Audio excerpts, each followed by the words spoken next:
অন্য জিনিসের প্রতি আমাদের অ্যাডিকশন থাকে। আপনি বলতে পারেন না আমি সিগারেট ভালোবাসি না, এটা কথা আপনি বলতে পারেন না, কারণ আল্লাহ বলছেন আপনি ভালোবাসেন। আদারওয়াইজ আপনি কেন এটাকে পছন্দ করছেন? আপনি বলতে পারেন না যে আমি মিথ্যা কথাকে ভালোবাসি না, তারপর আমি বলি না, আপনি মিথ্যাকে ভালোবাসেন এবং আপনার অন্তরে এর প্রতি ভালোবাসা তৈরি হয়েছে। কারণ অন্তরে আপনাকে হয় আল্লাহর ভালোবাসা দিয়ে পূর্ণ করতে হবে, অথবা এর বিপরীত ভালোবাসা অন্তরকে ঢেকে রাখবে চারিদিক থেকে। অতএব আপনি কমপক্ষে আপনি জিহাদ করুন আপনার নিজের নফসের বিরুদ্ধে। আপনি কোন জিনিসটাকে ভালোবাসেন তার বিরুদ্ধে আপনি জিহাদ করুন, যে না আমি সেটাকে ভালোবাসবো না যেটি আল্লাহ পছন্দ করেন না, আল্লাহ রাসূল পছন্দ করেন না। এটা সবচেয়ে বড় জিহাদ। এবং আল্লাহ তাআলা সে কথা বলেছেন, আল্লাযীনা জাহাদু ফিনা, যারা আমাকে পাওয়ার জন্য এই জিহাদ করে। এবং এর জন্য কিন্তু খুবই আপনাকে সাহসী লোক হওয়া লাগে। তারাই সবচেয়ে দুর্বল এবং তারাই সবচেয়ে কি আপনার সে সকল ব্যক্তিরা ভেরি ফিবল এন্ড উইক, দুর্বল শারীরিকভাবে, মানসিকভাবে এবং বুদ্ধিবৃত্তিকভাবে। যে সকল ব্যক্তিরা জানে এই কাজটি খারাপ, তারপরে সেই কাজটি সে করছে, তার মানে তার পার্সোনালিটি নাই, তার মানে তার ব্যক্তিত্ব নাই, তার মানে তার সাহসিকতা নাই, তার মানে তার যোগ্যতা নাই, তার মানে এই ব্যক্তি তার নিজের উপর তার কোনো আস্থা নাই, তার নিজকে সে কন্ট্রোল করতে পারে, তার কন্ট্রোলিং পাওয়ার নাই। নিজকে কন্ট্রোল করতে পারা পৃথিবীর সবচেয়ে বড় যোগ্যতা।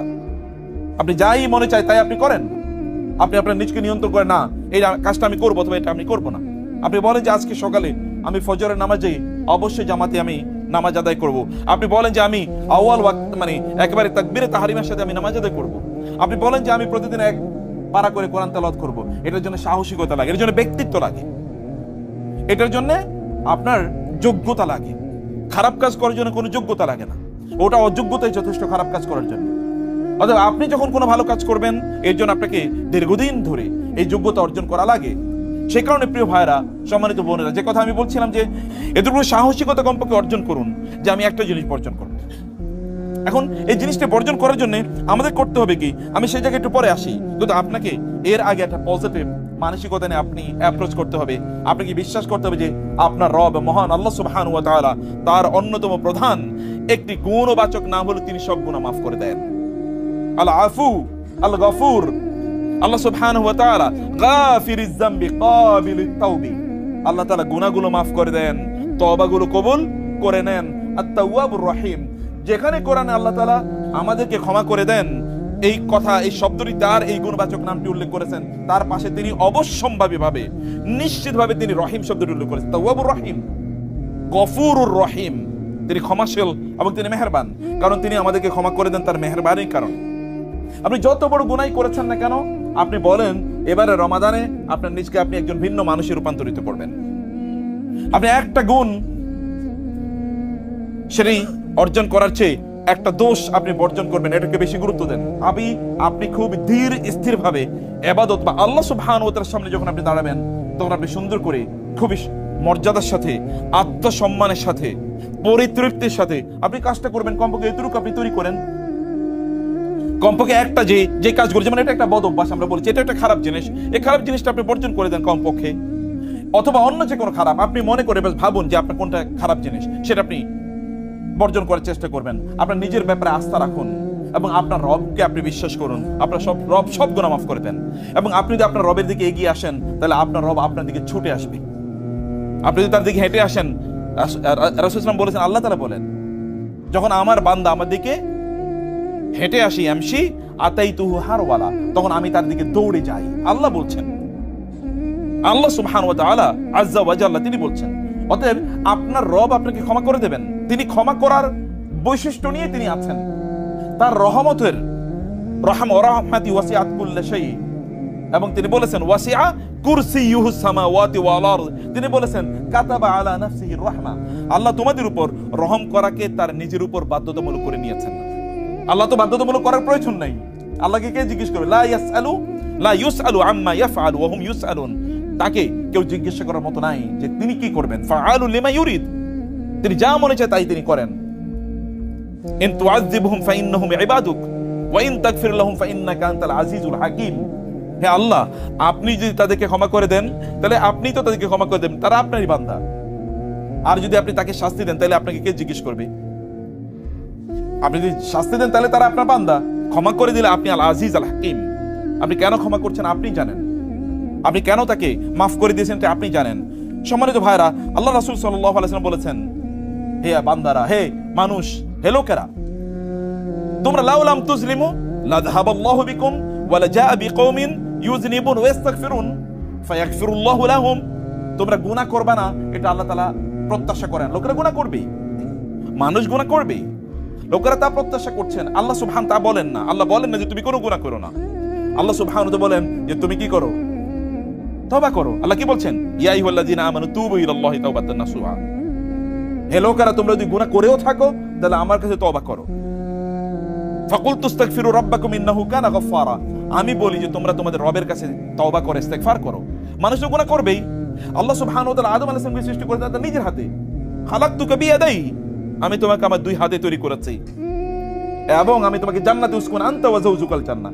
তারপরেও তুই ওয়ালাকাদ আহিদনা ইলা আদম মিন ক্বাবলু ফানাসিয়া ওয়া লাম নাজিদ লাহু আজমা।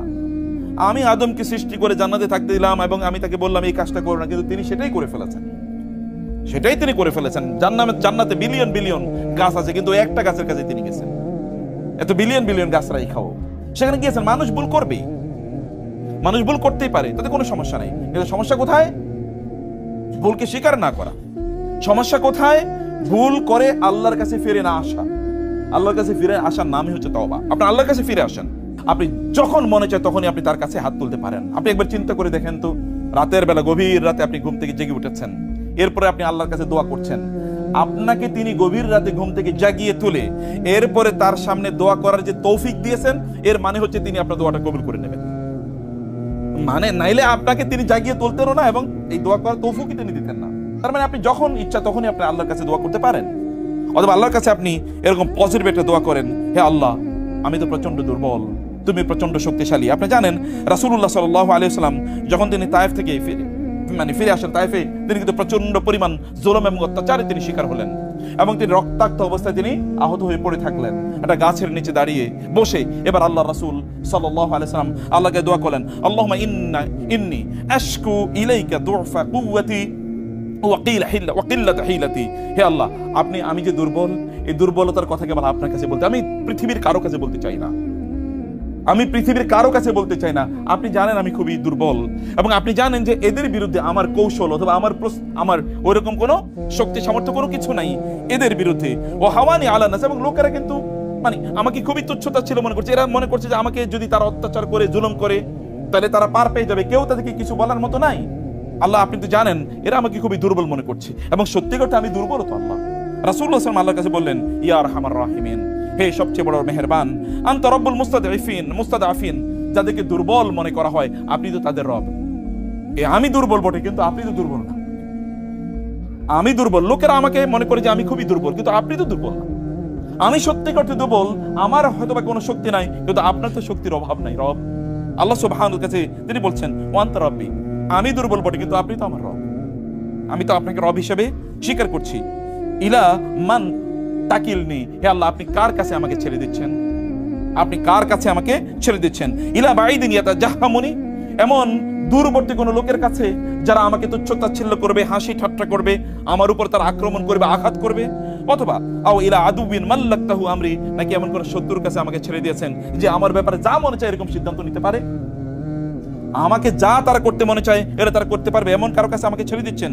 হে আল্লাহ, ফাইন লাম ইয়াকুন বি, যদি এমন হয় যে ফাইন লাম ইয়াকুন বিকা আলাইয়া গাদাবুন, যদি আপনি আমার উপর রাগ না করে থাকেন, ফালা উবালি, তাহলে আমি লোকেরা যত জুলুম অত্যাচারী করুক না কেন আমি এটাকে কেয়ার করি না, আমি পরোয়া করি না। যদি আপনি রাগান্বিত না হন তাহলে আমি পরোয়া করি না। ওয়ালাকিন আফিয়াতুকা আউসাউলি, আমি জানি ওরা যত জুলুম অত্যাচার করুক না কেন, আপনি যদি আমার উপর অসন্তুষ্ট না হন তাহলে আমার কোনো টেনশন নাই, বরং কোনো একটা সময় যারা আমার উপর জুলুম এবং অত্যাচার করছে হতে পারে ওরাই আমি যে কথা তাদেরকে বলছি এই কথা তারা বিশ্বাস করবে এবং এই কথা তারা গ্রহণ করে নেবে, আমি এটা জানি। অতএব আপনি আমার ব্যাপারে যদি রাগ না করেন তাহলে আমার কোনো টেনশন নাই। এবং তিনি বললেন, আউযু বিনুরি ওয়াজহিকাল্লাযী আশরাকাত লাহু যুলুমাত, আল্লাহ, আপনার সেই উত্তম, আপনার সেই সম্মানিত চেহারার মাধ্যমে আমি আপনার কাছে আশ্রয় চাই। কার মাধ্যমে? তার দোহাই দিয়ে আপনার কাছে আশ্রয় চাই, যার মাধ্যমে, যার আলোয় এই গোটা পৃথিবী এবং আসমান জমিন আলোকিত হয়ে যায়। আল্লাহ তাআলা বলেছেন, আল্লাহু নূরুস সামাওয়াতি ওয়াল আরদ, আসমান এবং নূর যে আলোকিত হচ্ছে এটা আল্লাহ সুবহানাহু ওয়া তাআলার এর আলোর মাধ্যমে আলোকিত হচ্ছে। এবং তিনি বলেছেন, ওয়াসালুহা আলাইহি আমরুদ দুনিয়া ওয়াল আখিরা, হে আল্লাহ, আপনার নামের কারণে এই পৃথিবীর সকল দুনিয়া এবং আখিরাতের সবকিছু কল্যাণকর হয়ে যায়, সবকিছু সুন্দর হয়ে যায়। হে আল্লাহ, আপনি আমাকে রক্ষা করুন। হে আল্লাহ, আপনি যদি আমার উপর রাগান্বিত না হন, আপনি যদি আমার উপর ক্রোধান্বিত না হন, আপনি যদি আমার উপর অসন্তুষ্ট না হন, তাহলে আমার কোনো টেনশন নাই। লাকাল হুকবা হাত্তা তারদা, আমি ততক্ষণ পর্যন্ত আপনার জন্য আত্মসমর্পণ করব, আমি আপনার কথাই বলে যাব যতক্ষণ পর্যন্ত আপনি আমার প্রতি সন্তুষ্ট না হন। এবং তিনি বললেন, ওয়ালা হাওলা ওয়ালা কুওয়াতা ইল্লা বিল্লাহ, হে আল্লাহ, আপনি ছাড়া কোনো শক্তি নাই, আপনি ছাড়া কোনো সিদ্ধান্ত নাই, আপনি ছাড়া কারো চলার কোনো ক্ষমতা নাই। অতএব আমার দুর্বলতার কথাগুলো আমি কেবল আপনার কাছে বলছি। রাসূল সাল্লাল্লাহু আলাইহি ওয়াসাল্লাম আল্লাহর কাছে কথা বলেছেন, আল্লাহুম্মা ইন্নাকা তাসমাউ কালামি ওয়া তারা মাকানি ওয়া তা'লামু সিররি ওয়া আলানিয়াতি ওয়া লা ইয়াখফা আলাইকা শাইউম মিন আমরি। আল্লাহুম্মা ইন্নাকা তাসমাউ কালামি, আপনি আমার কথা শুনছেন, ওয়া তারা মাকানি, আপনি দেখছেন আমি কত দুর্বল, ওয়া তা'লামু সিররি ওয়া আলানিয়াতি, আমার গোপন এবং প্রকাশ্য সবকিছু আপনি জানেন, ওয়া লা ইয়াখফা আলাইকা শাইউম মিন আমরি, আমার কোনো কষ্টের কথা আপনার অজানা নাই, আমার কোনো দুঃখের কথা আপনার কাছে অজানা নাই, আমার কি প্রয়োজন তা আপনি আমার চেয়ে বেশি জানেন। আল্লাহর রাসূল আল্লাহ সুবহানাহু কাছে বলছেন, ওয়ানাল বাইসুল ফাকির, আমি তো খুবই দুর্বল, আমি গরীব অসহায়, আল মুস্তাগীস আল মুস্তাজির, আমি কেবল আপনারই আশ্রয় চাই, আর কারো আশ্রয় চাই না। আল মুকিরুল মুতারিফু বিযামবি, আমি যদি কোনো অপরাধ করে থাকি আমি স্বীকার করছি আমি অপরাধ করছি, আমি আপনার দিনের কথা হয়তো বা মানুষকে ঠিক মতো বলতে পারি না, হতে পারে আমি জানি না, নাহলে কেন লোকেরা আমার কথা শুনছে না, কেন লোকেরা আমাকে তারা রিজেক্ট করছে, ডিনাই করছে। যদি আমার কোনো ভুল থেকে থাকে তাহলে তুমি ক্ষমা করে দাও, আপনি আমাকে ক্ষমা করে দিন। আসআলুকা মাসআলাতাল মিসকিন, একজন মিসকিন যেমনি ভাবে চায় দুহাত তুলে, আমি দুহাত তুলে আপনার কাছে মিসকিনের মতো চাচ্ছি। ওয়াবতাহিলু ইলাইকা ইবতিহালাল মুযনিবিল জালিল, এবং একজন ভয়াবহ অপরাধী যেমনি ভাবে মাথা অবনত করে দাঁড়িয়ে থাকেন, আমি এরকম মাথা অবনত করে আপনার সামনে দাঁড়িয়ে থাকলাম। ওয়াদুউকা দুআদ খায়ফিদ দরির, এবং খুবই ভীত সন্ত্রস্ত লোক যেমনি ভাবে সে প্রার্থনা করে শক্তিশালীর কাছে বাঁচার জন্য, আমি এরকম আপনার কাছে বলছি। দুআ মান খাশাআত লাকা রাকবাতু ওয়া যাল্লা লাকা জিসমু ওয়া ফাদা লাকা আইনাহু ওয়া রাগিমা লাকা আনফু, যে ব্যক্তির নাক ধুলায় দূষিত হয়েছে এবং সে তার চোখ থেকে মানে কেবল অশ্রু ঝরছে এবং তার মস্তক অবনত হয়েছে, এমন একজন ব্যক্তির মতো করে আপনার কাছে আমি প্রার্থনা করি। হে আল্লাহ, আপনি আমার দোয়া কবুল করে নেন, আপনি আমাকে সাহায্য সহযোগিতা করেন। এটা আল্লাহর কাছে রাসূল সাল্লাল্লাহু আলাইহি ওয়াসাল্লাম দোয়া করছেন এই কথা বলে। রাসূলুল্লাহ সাল্লাল্লাহু আলাইহি ওয়াসাল্লাম, অথচ তিনি আল্লাহ সুবহানাহু ওয়া তাআলার মিশনই তিনি মানুষের কাছে পৌঁছে দিচ্ছেন। প্রিয় ভাইরা, আমি সে কোণে আপনাদেরকে বলবো যে আপনাদের প্রথম যে কাজটি করা দরকার তা হলো যে সিদ্ধান্ত নেবেন আপনার অন্তর থেকে। কারণ আপনি যদি মনোজগৎ থেকে যদি নিজেকে পরিবর্তন না করেন তাহলে কোনোদিন অ্যাক্টিভিটিস দিয়ে পরিবর্তন করতে পারবেন না। মন থেকে আপনাকে পরিবর্তন করতে হবে। মানুষের মনকে আগে কি করতে হয়? পবিত্র করা লাগে, মনকে পবিত্র করা লাগে। শয়তান ধোঁকা দেয় কোথায়? কোথায়? মনে ধোঁকা দেয় শয়তান। অতএব মনকে পবিত্র করা লাগে, মনকে আল্লাহ সুবহানাহু ওয়া তাআলা এর ভালোবাসা দিয়ে পূর্ণ করা লাগে। আদারওয়াইজ শয়তানের ভালোবাসা ওখানে তৈরি হবে। ইবাদতের ভালোবাসা দিয়ে পূর্ণ করা লাগে, নাহলে হারাম জিনিসের অথবা গুনার ভালোবাসা সেখানে তখন বাসা বাঁধবে। সেখানে আপনাকে অন্তরকে পরিবর্তন করা অর্থাৎ নিজকে সিদ্ধান্ত নেওয়া, এবং 2 নম্বর বলছি মহান আল্লাহ সুবহানাহু ওয়া তাআলা এর কাছে আপনাদেরকে দোয়া করতে হবে। 2 নম্বরে যে কাজটি, 3 নম্বরে যে কাজটি করবেন প্রিয় ভাইরা, যদি এমন হয় যে কোনো গুনাহ করে ফেলেছেন তাহলে সাথে সাথে একটা ভালো কাজ করে ফেলবেন। যদি কোনো একটা গুনাহ করে ফেলেন তাহলে কি করবেন? ভালো কাজ সাথে সাথে করবেন। যেমন ধরুন মিথ্যা কথা বলে ফেলেছেন, সাথে সাথে সাদাকা করে দেন। অথবা ধরুন চোখ দিয়ে কোনো একটা হারাম জিনিস দেখে ফেলেছেন, সাথে সাথে বলুন আস্তাগফিরুল্লাহ। অথবা সাথে সাথে কোরআন এর দিকে চোখটা দেন, কোরআনের তেলাওয়াতে ডুবে যান। অথবা কমপক্ষে 2 রাকাত নামাজ আদায় করুন, কমপক্ষে 2 রাকাত নামাজ আদায় করে ফেলুন। যদি এমন হয় যে আপনি মানে কোনো একটা জিনিস, যেমন কোনো হারামের প্রতি আপনার হারাম কোনো জিনিস আপনি অর্জন বা উপার্জন করে ফেলেছেন, তাহলে যতটুকু করেছেন তার চেয়ে বেশি আপনি দান সাদাকা করে ফেলুন।